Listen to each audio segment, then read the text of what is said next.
Committee voted unanimously to subpoena former President Trump. It's a big move, and in a moment we'll discuss what, if anything, will happen now.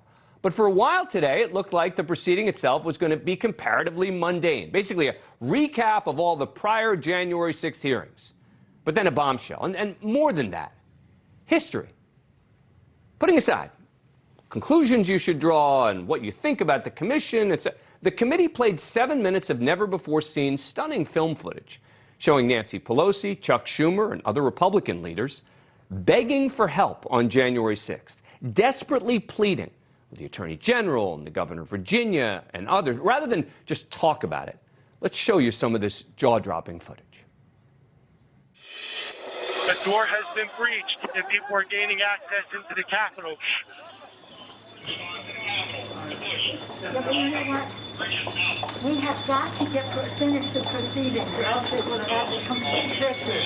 Senator Schumer is at a secure location, and they're locked down in the Senate.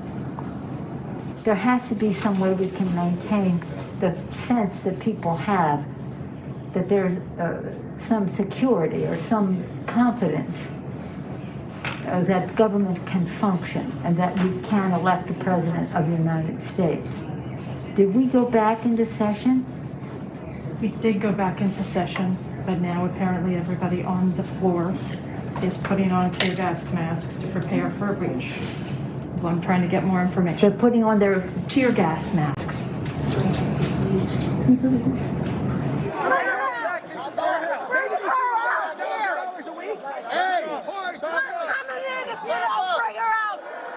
I'm going to call up the effing Secretary of DOD. We have some senators who are still in their hideaways. They need massive personnel now. Can you get the Maryland National Guard to come too? Hi, Governor. This is Nancy. Governor, I don't know if you have been approached about the Virginia National Guard. Mr. Hoyer was speaking to Governor Hogan, but I still think you probably need the okay of the federal government in order to come into another jurisdiction. Thank you. Secretary of the Army. Oh my gosh, they're just breaking windows. They're doing all kinds of. It's really that they said somebody was shot. It was just horrendous, and all at the instigation of the President of the United States. Virginia Guard has been called in. You know, I'm just talking to Governor Northam, and what he said is they sent 200 state police and a unit of the National Guard. They're breaking windows and going in, obviously ransacking our offices and all the rest of that. That's nothing. The concern we have about personal harm, personal safety is just transcends everything. But the fact is, on any given day, they're breaking the law in many different ways. And quite frankly, much of it at the instigation of the President of the United States. And now, if he could at least somebody. Yeah, why don't you get the President to tell them to leave the Capitol, Mr. Attorney General, in your law enforcement responsibility?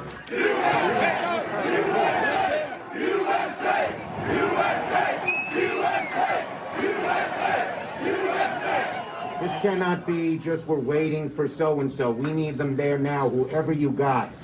You also have troops. This is Steny Hoyer. Troops. Okay, so we have a little bit of time to make that decision. Andrews Air Force Base. All right. Other military bases. Thank you. We need active duty National Guard.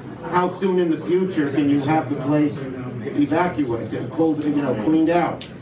I don't want to speak for the leadership that's going to be responsible for executing the operation, so I'm not going to say that because they're on the ground and they're the Well, just pretend for a moment it was the Pentagon or the White House or some other entity that was under siege. And let me say, you can logistically get people there as you make the plan.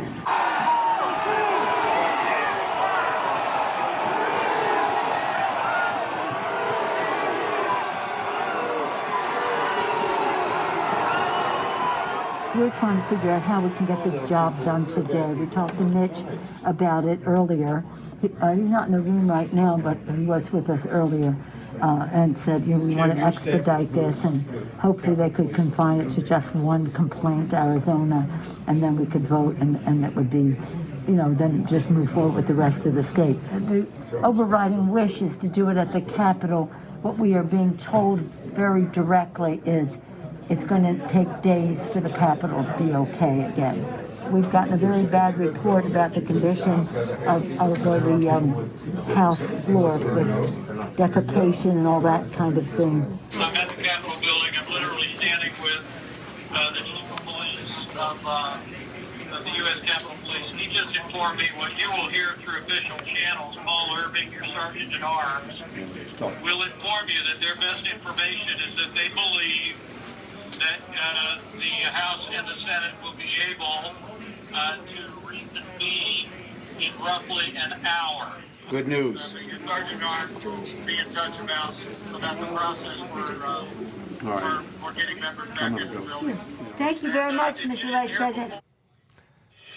Yeah, kind of amazing how calm they all were. You know, McConnell was there, Thune was there, Pelosi, Scalise, Schumer. But there wasn't a lot of new evidence. That was a new video presented today. There wasn't a lot of new evidence presented at today's proceeding. There was one thing, and that is that the Secret Service turned over like 1 million documents and texts, et cetera. And it's clear that they had some level of advance warning that extremist groups like the Proud Boys, at least, were plotting violence at the Capitol. In this report, received on December 26th, the Secret Service field office relayed a tip that had been received by the FBI. According to the source of the tip, the Proud Boys plan to march armed into D.C. They think that they will have a large enough group to march into D.C. armed, the source reported, and will outnumber the police so they can't be stopped. The source went on to say, their plan is to literally kill people. Please take this tip seriously and investigate further. The Secret Service had advance information more than 10 days beforehand regarding the Proud Boys planning for January 6th. We know now, of course, that the Proud Boys and others did lead the assault on our Capitol building. Lots of talk also about crimes and criminal referrals. Back with us now, Paul Rosenzweig. Also joining us is Bradley Moss. He's a national security attorney. Thanks to both of you for coming. I want to play this piece of sound from Liz Cheney, because everywhere I'm seeing in the sort of mainstream and left media is talking about this criminal referral. Oh, Liz Cheney's talking about a criminal referral. From my perspective, I don't know that it matters if Congress has a criminal referral here or not. But let me play this. This is number 5. Our committee may ultimately decide to make a series of criminal referrals to the Department of Justice, but we recognize that our role is not to make decisions regarding prosecution. The preamble to our Constitution recites among its purposes to, quote, establish justice, and our nation's judiciary and our U.S. Department of Justice have that responsibility. Bradley Moss, the Department of Justice has already rejected a number of referrals from Congress on issues related to Congress, right? Specifically saying, well, this person violated a congressional subpoena. That's where they have more influence when it comes to a criminal referral. If Congress in this committee says, we think that you should indict Donald Trump in connection with January 6th, I don't think that's going to make a hoot of difference. No, I don't either, Dan. And as far as we can tell, DOJ is already investigating a larger conspiracy issue tied to the Trump inner circle, tied to January 6th. We know Mark Short and then Kash Patel were both before the federal grand jury today, speaking on January 6th issues. What they said, obviously, we do not know. We don't know the scope of it. We know there have been fights over issues of executive privilege and attorney-client privilege that have come up in that context. But if Justice Department wants to bring an indictment of Donald Trump, whether it's for seditious conspiracy, conspiracy to defraud, whatever, with respect to January 6th, they don't need a referral from the committee. It's a political issue. And let me be clear. I don't think that they're going to indict him in connection with January 6th. I've said this before. I think he's now in real trouble with regard to the document issues, but I do not think that he'll be indicted with regard to January 6th. But, Paul, let me ask you a quick question. There was a lot of talk about sort of the premeditation aspect of this, right? The idea that, oh, the Oath Keepers were premeditating this, the Secret Service had texts about this, Roger Stone knew something about it, Steve Bannon was making comments about it, but there wasn't really anything that specifically said Donald Trump was in any way involved in the premeditation. Well, I think that there's limited direct evidence. I think much of it is inferential. For example, Trump did say that he wanted the Secret Service to take away the magnetometers at his ellipse speech, implying pretty clearly that he knew that they were armed, and he also pretty clearly said he wanted to walk down to the Capitol with them.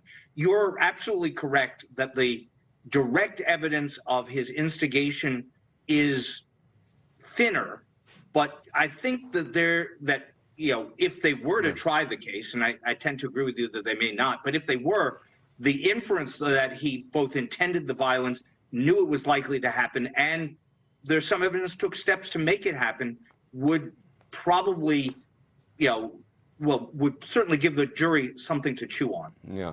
All right. Again, we'll see. We'll see. Maybe I'm wrong about this. I do not expect that there's going to be a January 6th Donald Trump indictment. There may be some other people. We shall see. There's no way to know. Paul and Bradley, stick around. Coming up, the January 6th committee unanimously voted to subpoena Donald Trump to testify. Thank you for watching. Go to newsnationnow.com to find NewsNation on your cable provider. And don't forget to click the red subscribe button below to get more of NewsNation's fact-driven, unbiased coverage.